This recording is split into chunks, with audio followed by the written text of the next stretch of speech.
দর্শক, এই মুহূর্তে শাহবাগ এলাকায় আছেন সহকর্মী আফজাল হোসেন, আমরা যুক্ত হচ্ছি তার সাথে।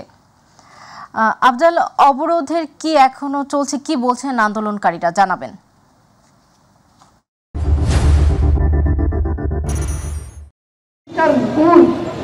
জি, আমি এই মুহূর্তে দাঁড়িয়ে আছি শাহবাগ মোড়ে এবং আমার পেছনে দেখছেন আন্দোলনকারীরা, তারা এখানে সকাল 9টা থেকে এখানে জড়ো হয়েছেন।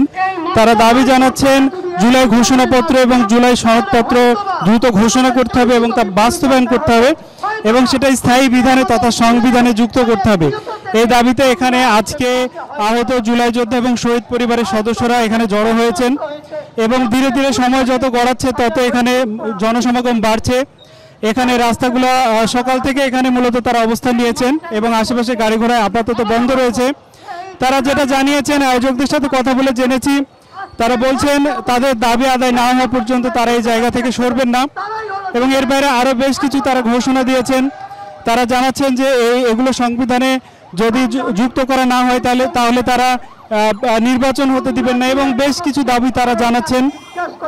এবং এই মুহূর্তে আমার সাথে আপনি দেখছেন যে এখানে অনেক যুক্ত আছেন, তারা সকাল থেকে মূলত এখানে যুক্ত আছেন। তারা তাদের ক্ষোভের কথা জানাচ্ছেন যে আর কয়েকদিন পরে গণঅভ্যুত্থানের 1 বছর পূর্ণ হবে, এখন পর্যন্ত জুলাই সনদ জুলাই ঘোষণাপত্র কোনো কিছুই বাস্তবায়ন হয়নি, এমনকি আনুষ্ঠানিকভাবে ঘোষণা হয়নি। এই বিষয়টা নিয়ে মূলত তারা ক্ষোভ জানাচ্ছেন। আমার সাথে এখানে যুক্ত আছেন কয়েকজন যারা এই আন্দোলনের সাথে আছেন। আমরা একটু জানতে চাই তারা কেন এবং কি জন্য এই আন্দোলন করছেন।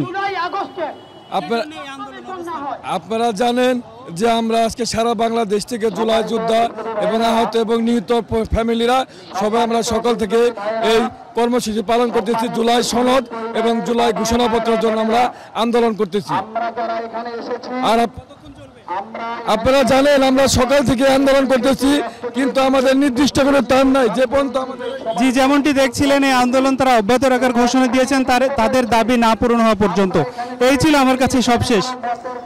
আফজাল, আপনাকে ধন্যবাদ। দর্শক, শাহবাগ থেকে সেখানকার সর্বশেষ পরিস্থিতি জানাচ্ছিলেন আমাদের সহকর্মী আফজাল হোসেন।